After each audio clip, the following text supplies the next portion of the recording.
मध्य प्रदेश में इस होली पर्व के दौरान आमजन को यात्री बसों की संभावित हड़ताल के कारण भारी परेशानी हो सकती है। दरअसल 2 मार्च से निजी बसों के पहिए थम सकते हैं। नई मोटर व्हीकल नीति के विरोध में प्रदेश भर के बस ऑपरेटरों ने सरकार को अल्टीमेटम दे दिया है। यदि उनकी मांगे नहीं मानी गई तो 2 मार्च से स्वेच्छा से बस संचालन बंद कर दिया जाएगा।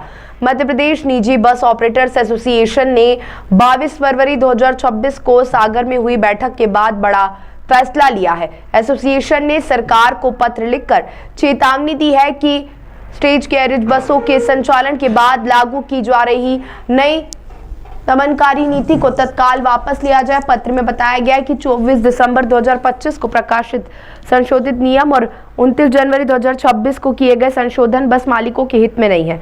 संगठन की मांग है कि संशोधनों को निरस्त किया जाए और मोटरयान अधिनियम 1988 के तत्पूर्व की व्यवस्था को यथावत रखा जाए। एसोसिएशन ने स्पष्ट कहा है कि कई बार सक्षम अधिकारियों से निवेदन करने के बावजूद कोई समाधान नहीं निकला। ऐसे में यदि मांगे नहीं मानी गई तो 2 मार्च से प्रदेश भर में बस संचालन बंद रहेगा।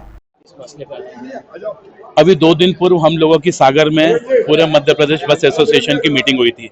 उसके अंतर्गत ये फैसला करा गया था कि जो 24/12/2025 को एक गजट नोटिफिकेशन शासन ने निकाला है, जिसके अंतर्गत उन्होंने कुछ धाराएं विलोपित करके नई धारा जोड़ी है, जिसके अंतर्गत हमारे द्वारा चलाया जाए परमिट को हमसे जब्त करके शासन अपने पास रखेगी और उन्हीं को किसी एजेंसी के मार्फत वापस हमें को ही किराए पे चलाने के लिए दिया जाएगा, जिसका कि हमने विरोध करा था। शासन से 3-4 बार चर्चा हुई है, लेकिन अभी तक कोई निर्णय नहीं निकला है। तो इस बार हम लोगों ने उस सागर की मीटिंग में तय करा था कि यदि 2 तारीख तक इसके ऊपर उचित हल नहीं निकलता है तो 2 तारीख से हम लोग अनिश्चितकालीन हड़ताल पे जाएंगे। उस संदर्भ पे आज हम माननीय कलेक्टर साहब से मिलने और उनको ज्ञापन देने हेतु आए थे। कितनी बसें प्रभावित हो रही, कितने लोग? पूरे मध्य प्रदेश में आज कम से कम 20,000 बसें संचालित हो रही हैं और सभी प्रभावित होंगी उसके अंतर्गत। और यह पहली बार होगा कि किसी ऐसी एजेंसी को यह परमिट दे दिए जाएंगे जिनके पास में एक भी बस नहीं है, जबकि परमिट की सबसे पहली शर्त होती है कि मोटर मालिक को अपने बस प्रस्तुत करना पड़ती है, उसका रजिस्ट्रेशन, बीमा, फिटनेस देना पड़ता है। उसके पश्चात शासन परमिट देना है कि नहीं देना यह विचार करता है।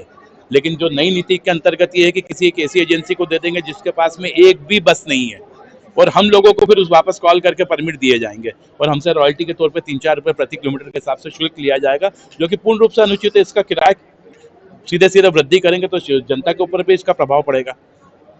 शासन ने जो अभी हमको कहा था कि जो 1 रुपये 25 पैसे आपका किराया चल रहा है हम उसको 1.75 कर देंगे और उसके अंदर से हम हमारा खर्चा निकालेंगे। तो जो 1.75 रुपये प्रति किलोमीटर का जो खर्चा निकलेगा वो यात्रियों की जेब से निकलेगा, तो आम जनता पे इसके ऊपर कितना भार पड़ेगा।